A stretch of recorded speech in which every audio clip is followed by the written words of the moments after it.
El pasaje que se propone para este 28º domingo del tiempo ordinario comienza recordándonos que Jesús está en camino hacia Jerusalén y que a lo largo de este camino hace catequesis con sus discípulos, los educa. Y a este punto del camino, el evangelista Lucas inserta un episodio de curación de 10 leprosos, de los cuales solo uno, quien además era extranjero, se devuelve para darle las gracias a Jesús. Precisamente los temas del extranjero sanado, de la gratitud y de la fe son hilos que se van decantando a través de las lecturas de este domingo. Veamos. La primera lectura está tomada del segundo libro de los Reyes en el capítulo 5, versículos 14 al 17. Este relato intencionalmente nos prepara para el Evangelio por los puntos de conexión que podemos notar con él. Se trata de la historia de un extranjero que es sanado de lepra y que al final vuelve para dar las gracias y reconocer a Jesús, pero para ello hace un largo camino. El relato de la curación de la lepra de Naamán el sirio valdría la pena, saben, leerlo completo, porque nos da el paso a paso de una historia de fe. Nuestro protagonista, llamado Naamán, es un general de Siria, país enemigo de Israel, quien está afectado por una enfermedad de la piel. El texto dice un leproso. Resulta que los médicos o magos de la Siria no logran curarlo. Y entonces, por medio de una mujer que está presa como esclava en tierra de Israel, es informado de que hay un profeta hebreo que tiene la capacidad de curarlo. Este profeta es Eliseo. El asunto es complejo porque implica para él, que es un general del ejército, ir donde el enemigo para pedir ayuda. Y lo entiende como una humillación y está dispuesto a pagar lo que sea necesario. El general se vale de los buenos servicios diplomáticos del rey de Siria, quien lo manda donde el rey de Israel llevando una carta suya en mano. La autoridad de Israel lo toma mal. Cree que es un pretexto político. ¿Cómo es que se puede pedir por este medio la curación de un leproso? Eliseo se entera y manda a llamar a Naamán el sirio. Le propone sencillamente 7 baños en el Jordán. Naamán se ofende y retiene con orgullo nacionalista que los ríos de su país son más bellos que los del Jordán, del río maravilloso de Siria al exiguo de Israel. Si de bañarse se trata, pues mejor en mi casa. Naamán piensa como la gente de su época. Imagina la curación según los rituales de los sanadores populares y piensa de esta manera. Yo me imaginaba que este hombre saldría, invocaría a su Dios, pronunciaría palabras mágicas y curaría mi piel enferma. En pocas palabras, esperaba algo extraordinario. Tenía sus esquemas en la cabeza, la manera como tendría que proceder el profeta sanador. En cambio, el profeta Eliseo le desmonta el esquema. ¿Cómo? Primero, son los siervos los que ponen a pensar a Naamán. Mira, si te hubiese pedido algo difícil, ¿tú lo habrías hecho? Pero te ha pedido algo fácil. Confía, hazlo. Notemos cómo los motores de la historia son los pequeños.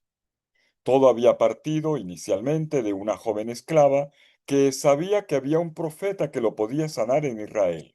Pero ahora son los siervos los que toman la palabra y le dicen, haz la prueba. Los reyes y generales no son los grandes sabios. Los pequeños son los que tienen esa inteligencia, esa sabiduría de la fe que permite llegar al buen resultado. Luego, Namán acepta. Se baña en el Jordán y su carne es sanada. Su piel queda como la de un jovencito. Luego regresa donde el profeta con inmensa gratitud se postra ante él y le ofrece grandes regalos. Pero el profeta Eliseo no acepta nada y entonces acude a otro plan. Le pide permiso al profeta para llevarse de Israel un poco de tierra con el fin de hacer una especie de tierra santa en su jardín, donde pueda adorar al Dios de Israel en esa tierra particular. Pero la historia no acaba todavía. Enseguida se cuenta cómo un siervo de Eliseo corre detrás de Naamán y pide la donación, pero para él. Y en ese punto la historia tiene un revés triste. Es el siervo ambicioso del profeta el que al final queda leproso, y esto por la avidez de sacar provecho de esta experiencia religiosa. La ambición produce lepra. Tenemos una historia profética con grandes enseñanzas morales, que me voy a permitir repasar. Primero, el profeta se abre al extranjero, no se cierra. Segundo, este episodio nos muestra cómo el hombre sanado de la lepra es también sanado de la idolatría. Al final vemos cómo se convierte en emblema del verdadero creyente que profesa su fe en Yahvé y celebra el culto auténtico posándose en la tierra que lleva de Israel. Tenemos una límpida profesión de fe. Ahora sé que no hay Dios sobre toda la tierra, sino en Israel. Tercero, tenemos una cadena de contactos. De la sierva al general, del general al rey, del rey al profeta, del profeta a su siervo. ¡Wow! Tenemos también de los maravillosos ríos de Siria al exiguo del Jordán en Israel. Del deseo de los grandes rituales mágicos y espectaculares al simple gesto de una inmersión en el Jordán. Cuarto, el profeta no pretende nada del enfermo, solo lo manda a lavarse en el Jordán. No hay ningún ritual especial. Dios no se vende, no se paga, solo se le recibe. Es gratuito para quien se abre a Él. La salvación es don de Dios, es gratuita. Quinto, la sanación viene por medio de un acto de obediencia. Esto es importante. El milagro nace de la humildad. Y el extranjero enemigo no solo resulta curado de la piel, sino además rejuvenecido como un bebé y se convierte finalmente en un convertido que alcanza la salvación. Esto es lo importante. Sexto, el profeta Eliseo se deja conocer como todo un pedagogo de la fe. Retarda el encuentro de Naamán con él. El primer encuentro ocurre con el rey y solo cuando reconoce la impotencia es que llega donde el profeta. Y el profeta deja claro que él no es más que un mediador de la acción de Dios. Por último, séptimo, notemos cómo en el contexto litúrgico en el que leemos hoy este relato, este episodio está en paralelo con el del Evangelio, para insistir sobre todo en la gratitud. Nos habla de la necesidad de fiarnos en la palabra de Dios. Y aquí está el acto de fe, pero también una fe que adopta el estilo de la que la revelación propone. Y ahí está la salvación. El salmo responsorial está tomado del Salmo 98. El Señor revela a las naciones su justicia. Es la continuación del tema de la primera lectura, la apertura de la salvación a los extranjeros. El Señor ofrece a todos los pueblos su salvación, ha revelado a los ojos de los pueblos su justicia. Atención, a todos. Todos pueden recibirla. No hay límites ante esta posibilidad. Así como Naamán el sirio, como el samaritano del Evangelio, nosotros, que somos extranjeros para Israel, hemos tenido la posibilidad de ser abrazados por la salvación propuesta por la revelación de Dios. Pero atención, se trata de una posibilidad ofrecida. Es decisivo el acto de acogida, de fe, que da lugar al reconocimiento. O sea, no es automático el que seamos salvos. Se requiere acoger el don, vivirlo sin pretensiones y secundarlo con sabiduría. La segunda lectura está tomada de la segunda carta del apóstol San Pablo a Timoteo, en el capítulo 2, versículos 8 al 13. Pablo escribe a Timoteo en su testamento espiritual para que se acuerde de Jesucristo, que Jesucristo sea el centro de sus pensamientos y que haga memoria del acontecimiento fundamental, que Jesucristo ha resucitado. En consecuencia, que se comporte de tal manera que todo su ser y actuar reflejen esa resurrección de Jesús en él y que todos los que lo vean se den cuenta de ello. Pablo pronuncia esta enseñanza cuando está pasando por una situación difícil. Está preso y abandonado. Estoy entre cadenas, dice, pero la palabra del Señor no está encadenada. Y soporto todo por aquellos que Él ha escogido para que todos logren la salvación. Al evocarlo, le está dando una lección a Timoteo.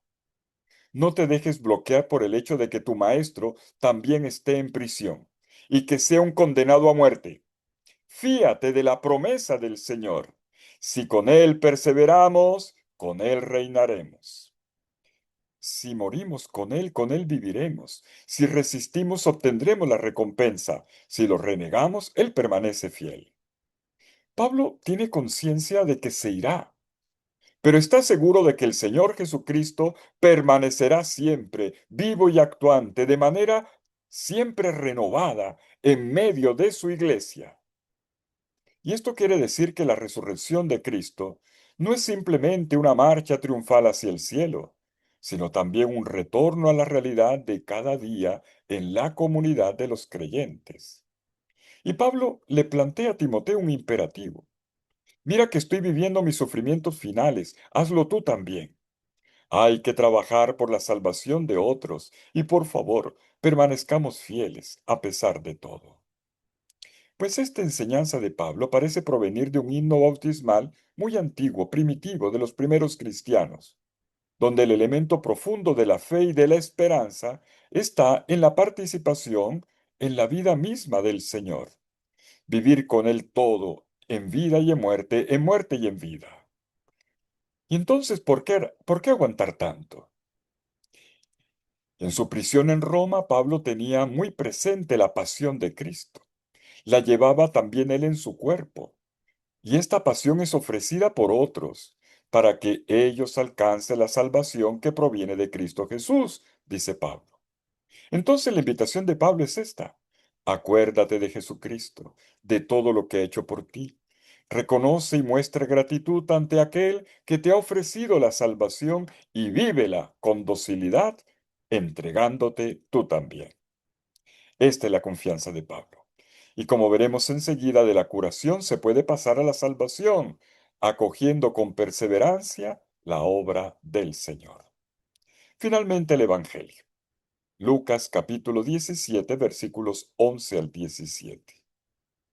La enseñanza proviene de la actitud de los leprosos ante Jesús. 10 fueron curados, pero como afirma con finura el evangelista, solo uno ha sido salvado. Tu fe te ha salvado.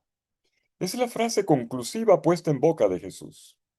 Pero notemos algunos detalles. Primero, los leprosos respetan la ley. Hacen la petición al sanador Jesús con humildad y a distancia. Y una vez sanados, cumplen con la prescripción de ir a presentarle a los sacerdotes en el templo de Jerusalén. Segundo, uno de ellos no cumple con el último paso, sino que se siente libre de volver a aquel que fue la fuente de su sanación para darle gracias. Tercero, el retorno de este único arranca de la boca de Jesús una palabra de salvación para él. Vete, tu fe te ha salvado. Pero antes tenemos una serie de preguntas de Jesús que sacan a la luz la reflexión. ¿Dónde están los otros? ¿Solo este samaritano? Los judíos se sentían seguros de sus derechos por ser propiedad de Dios. Estaban satisfechos porque Dios escuchó su oración y no pasan de ahí.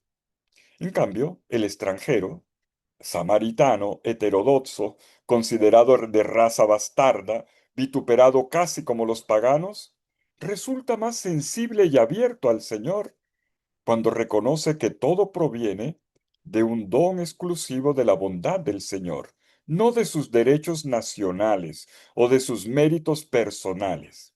Y este don se ha revelado en Jesús. El samaritano resulta ser el personaje ejemplar, así como habíamos visto en la parábola leída hace algunos domingos, la del buen samaritano. Resulta ser el ejemplo, el de fuera. Un samaritano agradecido es el modelo del siervo sin pretensiones que veíamos hace una semana. Vete, tu fe te ha salvado. 10 fueron sanados, pero solo uno fue salvado. Creyente es quien ha recibido el don de Dios y lo traduce en una forma de existencia renovada. El milagro le dio la salud, pero la salvación definitiva requería de una respuesta personal, agradecida y transformante, el acto de fe. Ha agradecido y se ha postrado a los pies de Jesús. ¿Qué quiere decir esto? No ha regresado solamente ante un sanador, sino ante uno que reconoce como el Mesías Salvador y expresa su alabanza orante a Dios por medio de Cristo. Lucas subraya que es un extranjero. Es tema de las lecturas de hoy. Y esto fue una realidad en las primeras comunidades cristianas, donde venían tantos extranjeros, los cuales se acercaban a Jesús y se sentían agradecidos por haberse acercado a las antiguas escrituras hebreas, reconocer al Mesías del Señor y experimentar su salvación. Y daban gracias eucarísticamente. Nosotros mismos somos extranjeros porque hemos sido evangelizados y hemos dado el sí al Señor. Tenemos la fortuna de haber dado el sí. Con todo queda la cuestión. Los apartados resultan más sensibles para la fe que los de casa. ¿Soy realmente agradecido? Reconozcamos lo que el Señor hace por nosotros y postrémonos ante Él. Seamos siervos sin pretensiones, capaces de reconocer lo que el Señor ha hecho en favor de nosotros. Seamos siervos agradecidos con el Señor, que ha hecho maravillas y grandes prodigios a nuestro favor. Una alegría poder leer juntos este Evangelio. Quiero desearte un feliz domingo con la bendición del Señor.